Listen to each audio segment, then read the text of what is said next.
Es un atentado. Son las 7 de la mañana, 18 minutos. Señor ministro de Transporte, William Camargo, es el ministro saliente de Transporte. Ministro, buenos días. Néstor, buenos días y buenos días a la audiencia. Ministro, gracias por atender esta llamada. ¿Cómo es el acuerdo con la gente de Nariño, con los camioneros que estuvieron bloqueando durante 3 días el suroccidente de Colombia, ministro? Bueno, ayer se desplazaron representantes de 3 ministerios, Interior, Defensa y Transporte. Se acordaron algunos temas sobre reforzamiento de componentes de seguridad. Allí hay unidades ya del Grupo Meteoro, alrededor de 180 hombres adicionales que están en la zona. Esto obviamente hace parte de el recrudecimiento de las acciones de violencia por parte de grupos al margen de la ley que están obviamente sintiendo el esfuerzo del Estado frente a eso. También se acordaron algunas gestiones con el alcalde de Tumaco por unos temas de restricciones de carga, y en el componente de transporte la revisión de un tema de peajes que todavía no se ha implementado en Contadero y revisión de puntos críticos y una mesa permanente con el Ministerio del Interior. Ministro, si me va aclarando, revisión de peajes, ¿qué quiere decir? No, ahí hay un peaje que está haciendo parte de una de las concesiones, Pasto Rumichaca, y que no se ha implementado porque parte de las tareas de la consulta previa con una comunidad no se lograron cerrar. Sin embargo, pues obviamente es un componente que pesa casi el 30% de ingresos de la etapa de operación y mantenimiento, y lo que se acordó fue una mesa con los transportadores para buscar, mecanismos para poderlo implementar, aunque obviamente esto es un proceso que va de la mano con 3 obras que están pendientes en la zona y que está el gobierno en implementación. Pero revisión quiere decir el peaje que obviamente no le gustaba a los transportadores, a los camioneros, ministro, ¿no lo van a instalar finalmente? No, por ahora no se va a empezar a cobrar. La infraestructura ya está construida, ya hay inclusive una estación de pesaje, pero en este momento no se está cobrando y se mantiene esa condición, pues a la espera, de que las conversaciones avancen y algunas obras pendientes se puedan finalizar en corredores alternos. Un paréntesis sobre la situación de Nariño, ministro, pero pues cada vez más comunidades están en contra de los peajes. ¿Cuál va a ser el futuro de las obras de infraestructura si dejan de cobrarse si dejan de utilizarse estos mecanismos de financiación de las obras? En el sector hay bastante preocupación por este tema. Ahí con la UPIT se están haciendo unas evaluaciones con un equipo consultor de alternativas para el tema de peajes. Allí hay, unos mecanismos alternos. Inclusive, pues el impacto de algunos de ellos puede trasladarse a otros mecanismos de cobro, ¿sí? Por ejemplo, una sobretasa en gasolina podría ser un mecanismo, el otro es un tema asociado a un componente de fletes, y revisar realmente unas estructuras de costo que sean más consecuentes, no tanto con la distancia, porque esto tiene que ver es con el tipo de infraestructuras que se mantienen, pero es un mecanismo que está habilitado, que esperamos se mantenga, porque pues hace parte obviamente del uso de la infraestructura y debe pagarse porque la usan. ¿Sobretasa la gasolina para quién? ¿Para quiénes? Digamos que allí lo que se evidencia es que ese componente está asociado al desplazamiento de los vehículos. Entonces son mecanismos, todavía no está, una decisión en ese sentido. Por ahora el mecanismo que existe es instalar el peaje, asociarle un cobro a los usuarios y con eso cubrir operación y mantenimiento, y está, en esa línea. Lo que no recogen vía peaje, recogerlo vía sobretasa la gasolina. Sí, es una forma de reemplazarlo. En la práctica, pues a mayor consumo de combustible, pues obviamente hay un ingreso que podría destinarse al mantenimiento de vías y podría funcionar. Ministro, hay que buscar mecanismos alternos. ¿No le parece que es suficiente que hayan subido la gasolina en los últimos 2 años casi 50%? Pues digamos que allí hay alternativas, esta es una de las que se está explorando, otra es el tema de fletes también, pero hay que buscar un mecanismo para cubrir operación y mantenimiento de las obras, porque el mecanismo tuvo, una atención importante por el aumento en algunos corredores, por el caso de las iniciativas privadas que cubren todos los costos de construcción y operación y mantenimiento con peajes. Sí, esa sobretasa, obviamente. Sí, ministro, esa eventual sobretasa a la gasolina, ¿sería a nivel nacional? Eso es lo que está explorando el equipo. Insisto, es un equipo consultor que está haciendo esa serie de recomendaciones y falta sobre eso todavía una discusión más amplia con gremios, con el equipo de gobierno, pero es parte de las alternativas para buscar Pero, disminuir el impacto sí. de ese componente. En cualquier caso, sobre la mesa no está la posibilidad de que se cumpla con lo acordado y los usuarios paguen los peajes. Al final es un compromiso adquirido por el Estado. Los constructores de las vías en su momento tuvieron el acuerdo con el Estado para ubicar esos peajes como compensación del pago de las obras. ¿Esa posibilidad no está dentro de lo que contempla el gobierno? Claro, esa es la primera a la que hay que acudir. Eso implica obviamente unos mecanismos de concertación social con tarifas diferenciales, que también tienen un mecanismo que ya está prácticamente a puertas de revisión, pero ese es el primer mecanismo, que el usuario de la vía pague por ese uso. Ministro, la sobretasa a la gasolina, producto de las protestas que hay en los peajes, significaría que el país terminará subsidiando gasolina, por ejemplo, para el caso de Nariño, que es la gasolina, las zonas de frontera que tienen el precio de gasolina más baratas. ¿El resto del país subsidiaría esa gasolina? Pues digamos que estos son mecanismos asociados al consumo, ¿sí? Que es el mismo uso de la vía. Estos son, insisto, alternativas. Hay que buscar mecanismos porque la tensión social sobre peajes sigue creciendo. Hay zonas en el norte del país que inclusive han afectado la continuidad de proyectos concesionados, justamente porque hay una resistencia en las comunidades a pagar por ese uso, y muchas de las veces son comunidades que ni siquiera tienen vehículo. Eso es lo paradójico. Sí. Y si no tienen vehículo, pues no protestarían por el valor por el precio del peaje. Sí, ahí digamos hay otras lógicas detrás de eso, en las que a veces uno lee otros intereses detrás de esas iniciativas de resistencia a los peajes. ¿Qué intereses, ministro? Políticos, me imagino. Pues digamos, en algunos casos hay políticos, en otros casos también son asociados a operadores en la zona para quienes la implantación del peaje les puede estar generando afectaciones a proyectos inmobiliarios, a temas de ese estilo, y eso también tiene implicaciones en un mecanismo que además es legítimo, es constitucional, y es como en el mundo se financia operación y mantenimiento. Sí. Es el ministro de Transporte, William Camargo. Ministro, ¿quién toma la decisión sobre la sobretasa a la gasolina en caso de que lleguen a esa conclusión? Pues digamos que ese es un mecanismo de carácter constitucional. Eso es un ejercicio que tiene que llevarse, pues obviamente, al legislativo, y pues hay que buscar alternativas. No es un decreto del gobierno creando una sobretasa. No, porque todo lo que impliquen sobretasas, etcétera, tiene que tener un mecanismo de paso por el Congreso. Esa es una discusión que nos convoca a todos, porque en la práctica, solo para una referencia, las diferenciales de recaudo entre proyecto, tráfico esperado y tráfico real hoy en día nos han significado ya pagar 7.5 billones de pesos del presupuesto de la nación. Sí, ministro, le cambio de tema. ¿Qué estudios previos o de factibilidad se han hecho para que el presidente de la República ayer hubiera anunciado el tren interoceánico del Darién? No, interoceánico no, Felipe, transoceánico fue la expresión. Transoceánico, perdón, del Darién. Bueno, este proceso se viene desarrollando entre la ANI y la OPIT desde que prácticamente empezó nuestro gobierno. Allí se hicieron unas exploraciones inicialmente con el equipo de la ANI, que estaba reportando que para un escenario de alrededor de 196 millones de toneladas podríamos tener un costo del orden de 60 billones de pesos para un corredor de 220 kilómetros y 2 puertos. En este momento la OPIT está con un equipo de expertos ya trabajando perfil de proyecto y buscando acercamientos con la comunidad del Chocó, porque fue un compromiso que asumimos en enero, para socializar el proyecto, darlo a conocer y buscar un mecanismo de validación por la comunidad, que es lo primero que hay que tener, porque esto tiene implicaciones por el paso de resguardos indígenas y de comunidades negras. En un corredor de 260 kilómetros hay una variante por unos temas de parques nacionales naturales, que tiene, digamos, un potencial que inclusive Panamá también ya está explorando con un corredor férreo adicional al que tiene hoy en día en el Canal de Panamá, y que otros países también están explorando. No, pero eso es diferente. Ahí hay una alternativa. Pero lo de Panamá es diferente. Ministro, este tren transoceánico que anuncia el presidente Petro, ¿iría de dónde a dónde? Ahí hay una alternativa entre Cupica y Darién, al occidente del río Atrato. Hay una zona ahí, una franja alrededor de 5 o 7 kilómetros en la cual hay una posibilidad de instalación de un muelle de aguas profundas y la conexión férrea, justamente para conectar como alternativa en esos 260 kilómetros el paso por el Canal de Panamá. Hay ya estudios de perfil de proyecto. ¿Cuántos kilómetros daría eso entre Cupica y Darién? Son alrededor de 260 kilómetros, Néstor. ¿260 kilómetros?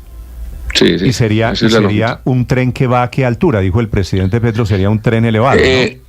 Allí hay una opción, hay unos tramos en tren elevado y hay unos tramos también en túnel, porque pues hay una topografía allí también que hay que surtir, pero la intención de que el tren sea elevado es justamente por disminuir impactos ambientales. Ahí hay otro tema que hay que revisar obviamente con el Ministerio de Ambiente, porque pues hay implicaciones por afectaciones a zonas, y es parte un poco de la discusión entre la sostenibilidad ambiental y la sostenibilidad social. Y hay demanda, ministro, para hacer un tren transoceánico entre Cupica y el Darién. Sí, así es. Lo que hemos identificado es que hay una demora, en algunos casos de días y de semanas, de buques en el paso de las esclusas, justamente por disminución de regímenes de lluvia que afectan la navegabilidad, y esa espera, pues en términos del comercio internacional, implica costos para el aumento del valor de la carga. Disculpe, ministro, porque no le entiendo. ¿Qué tiene que ver el tema de las esclusas del Canal de Panamá con un tren entre Cupica y el Darién? Porque esa alternativa permitiría que los buques puedan encontrar un paso alterno que facilitaría el paso de las mercancías. Hoy en día tienen que esperar 1 y 2 semanas haciendo filas, esperas para poder cruzar el canal. Literalmente se bloquea el canal. Va un buque que quiere pasar el Canal de Panamá, que no puede, que hay un problema de esclusas, evidentemente. Va con la mercancía. ¿En dónde cargaría? ¿Y en dónde la recoge? Porque tendría que estar esperando al otro lado. En el otro, esto es para conectar el Pacífico con el Atlántico. De eso se trata, el transoceánico. Esos son temas de operación logística que se acuerdan con las navieras. Eso implica obviamente un mecanismo de transporte distinto, ¿sí? Y obviamente ahí hay unas ventajas que permiten que ese tránsito ahorre tiempo. Hay un traslado obviamente logístico, porque habría que hacer un transbordo en 2 puertos, pero eso ya relativamente está inventado en el mundo, y lo que facilita es la velocidad de transporte internacional. Esto que propuso el presidente Petro, el tren transoceánico, esto que usted nos está explicando, ¿tiene algún estudio? ¿Usted tiene un estudio en sus manos? El equipo de la OPI tiene ya obviamente información sobre ese componente. No, pero no digo... ¿Hay detalles técnicos? Ministro, discúlpeme, no le estoy preguntando información. Si yo me meto a Google en este momento tengo información, pero estudio, ¿hay un estudio de factibilidad de cuánto vale, por ejemplo? Sí, el equipo ya tiene información de soporte, es justamente la que se va a presentar con las comunidades y que hace parte de la tarea que hemos venido desarrollando como ¿Cuánto gobierno. costaría ese tren, ministro? En este momento los datos que tenemos de una información de hace 2 meses con el equipo de la ANI estaba alrededor de 60 billones de pesos. ¿60 billones? Sí, señor. CAPEX y OPEX. No le entendí, ¿qué me dijo? 60 billones en CAPEX para lo que es el componente férreo y las 2 zonas portuarias. Sí, 60 billones más o menos son 15.000 millones de dólares. Exactamente, eso es equivalente a lo que en inversión hemos tenido ¿no? en 4G. Sí. CAPEX de 4G. Ministro, eso es un tema que se cubre con recursos internacionales. ¿Estamos hablando de algo en serio? Discúlpeme la pregunta. ¿O estamos hablando de algo tipo Tren Buenaventura Barranquilla? No, hay sobre eso ya información. Hay inclusive 2 iniciativas privadas radicadas en la ANI con esa misma intención. Luego hay interés porque hay un mercado que está demandando una alternativa. Pero sobre eso quiero preguntarle, ministro. Evidentemente sería una alianza público-privada la que lograra eventualmente la construcción del tren transoceánico. Sí, allí se está planteando más que una alianza público-privada, es una alianza público-privada con las comunidades, porque si no hay luz verde de las comunidades para que la implantación se pueda desarrollar. No, de acuerdo, tiene que haber consulta, pero la plata, ¿quién la pone, ministro? ¿El Estado o lo ponen unos particulares? No, eso es una inversión netamente privada. Es una inversión netamente privada que tiene un retorno porque es una inversión de 100 años. Si es una alianza público-privada, ¿ya hay un privado que la propuso?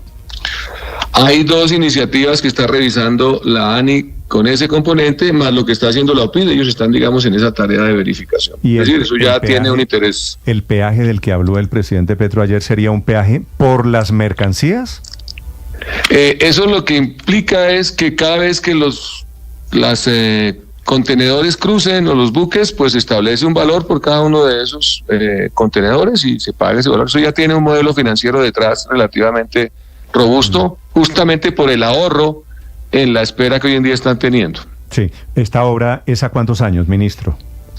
Un proyecto de estos puede estar tomando 5 o 6 años entre fase 2 y entrega de unidades funcionales. Le voy a hacer una pregunta un poquito mala, un poquito que usted puede malinterpretar de mi parte, ministro. Si no han podido con el tren que anunció el presidente Buenaventura al Caribe, ¿qué nos hace pensar que esta iniciativa, el tren transoceánico en el Darién, puede tener algo de realidad y puede tener una buena conclusión? Bueno, 2 respuestas a esa pregunta. La primera, la conexión de Buenaventura al Caribe tiene hoy en día un corredor existente, hay una factibilidad que está ya prácticamente a puertas de empezar. Eso nos está entregando un costo de esa obra de 78 billones de pesos. Para poder acometer esas intervenciones había que recuperar el corredor del Pacífico, que tuvo un siniestro, ya se recuperó, es decir, el gobierno ya tiene control sobre la infraestructura que quedó allí, el material rodante, inclusive se va a llevar para otra operación en Boyacá y el Valle. Eso ya tiene estudios y habría que esperar el espacio de marco fiscal. Este proyecto tiene interés de actores privados, tiene interés del gobierno nacional y de las mismas comunidades. Y hay obviamente una demanda latente que soporta la inversión.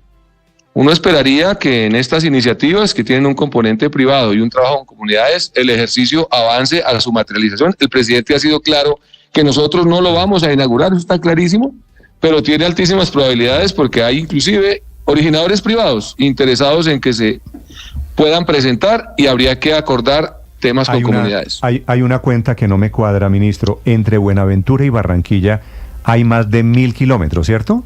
Así es. 1.100 kilómetros de tren. Y usted me dice, eso vale 78 billones.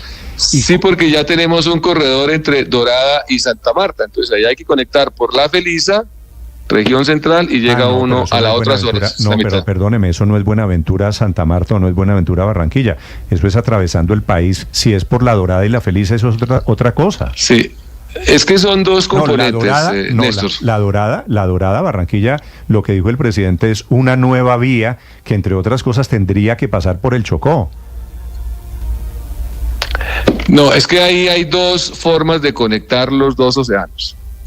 La existente, que la estamos estudiando también, y la alternativa que propuso el presidente, que tenía 2 tramos, uno Buenaventura, Santa Marta, y de Cupica-Darién, es decir, conectar Pacífico y Atlántico se puede por la ruta larga desde Buenaventura, pegada a la costa.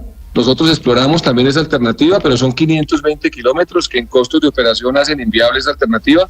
Por eso nos concentramos en los 260 kilómetros, que es efectivamente más costo efectiva y más, llamémoslo así, fácil de implementar. Dice usted, exactamente.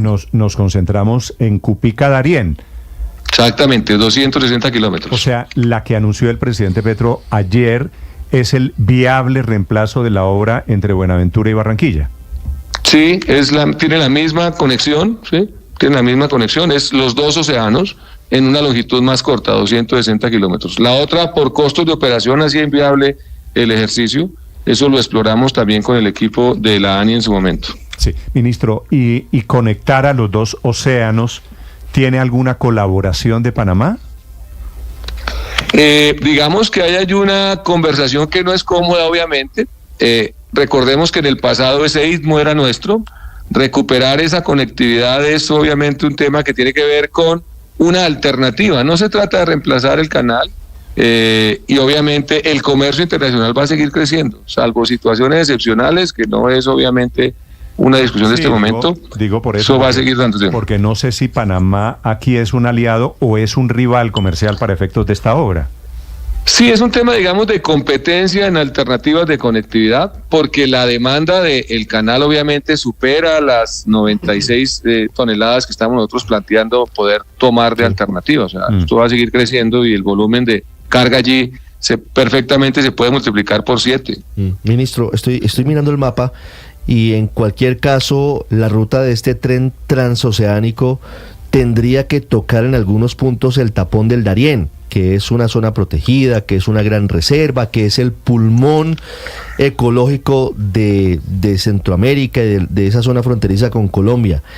¿Cómo van a afrontar eso que podría también ser un lío? No solamente las consultas previas con las comunidades, sino las licencias ambientales. Esa es la evaluación que se está haciendo con el Ministerio de Ambiente. Ahí hay unas alternativas que buscan evitar el paso, obviamente tienen que hacerlo por reservas naturales, todo el tema, digamos, de parques nacionales, y eso implicó una variante que está sumándole casi 45, 50 kilómetros al corredor para evitar justamente una zona de parques y de reserva que hay allí. Ese es un trabajo que se está haciendo con Ambiente, revisando las implicaciones, pero también sobre la base de entender que hay una posibilidad para generar sostenibilidad social, inversiones para el departamento del Chocó, que históricamente no ha tenido esas posibilidades. Sí, ministro, estamos hablando de esta que sería la obra pública más grande, mucho más que el Metro de Bogotá, la obra más grande en la historia de Colombia. Pues digamos que allí hay una inversión importante. Cuando se habla de 60 billones inicialmente, eso tiene un impacto importante, es similar a lo que estamos invirtiendo en 4G, en solo CAPEX. Las obras férreas tienen componentes de costos bastante grandes. La referencia que les hacía de los 520 kilómetros del corredor de Buenaventura a Dorada son 78 billones. Entonces hay que buscar mecanismos de gradualidad para con recursos públicos a largo plazo hacerlo, okay, o internacionales. Usted me puede informar, quiero decir, a los oyentes de Blue Radio en este momento, ministro, ¿cuáles son las empresas privadas que están detrás de este proyecto?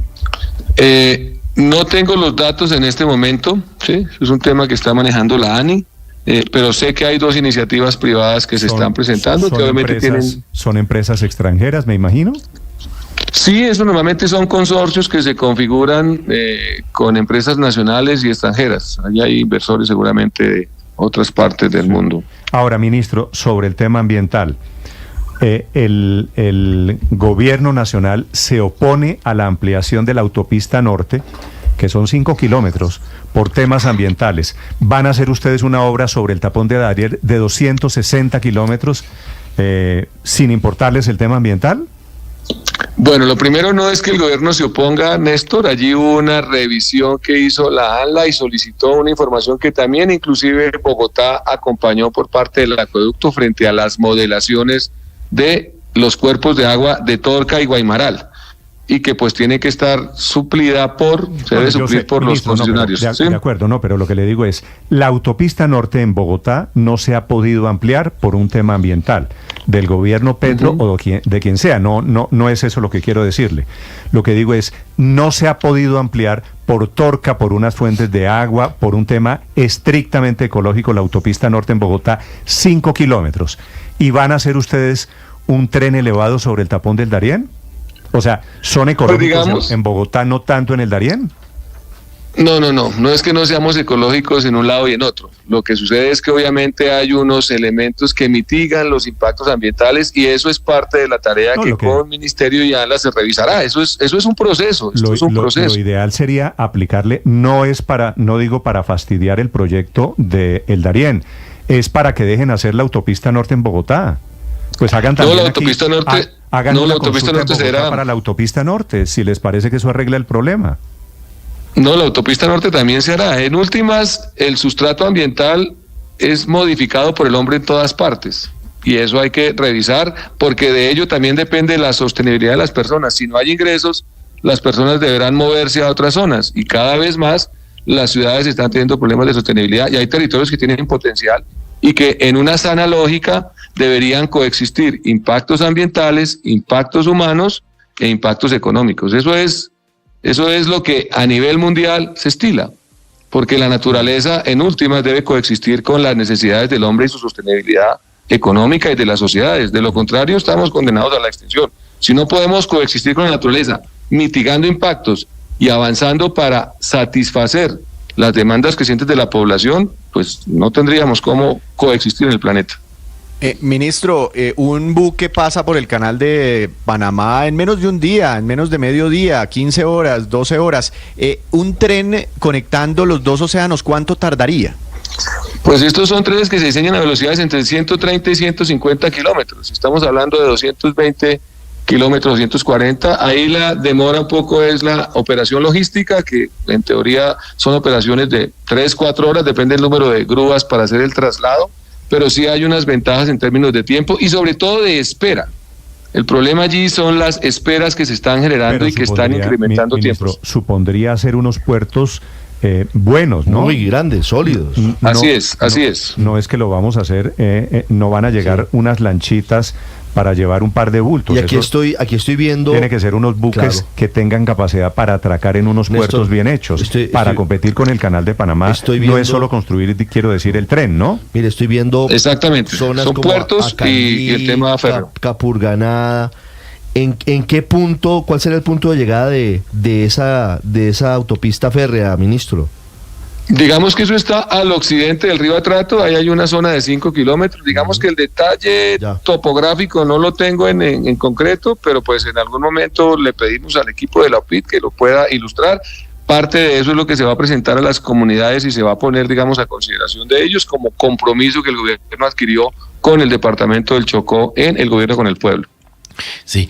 Ministro, ¿en qué van los aeropuertos internacional de La Guajira, de Tolú y de Ayapel que prometió el señor presidente? Bueno, el tema de La Guajira ya se está trabajando con Armada y Ejército. Ahí hay un convenio también con operador logístico. Estamos hablando de una inversión de alrededor de 480 mil millones de pesos para una pista que también va a tener la posibilidad de aeronaves militares.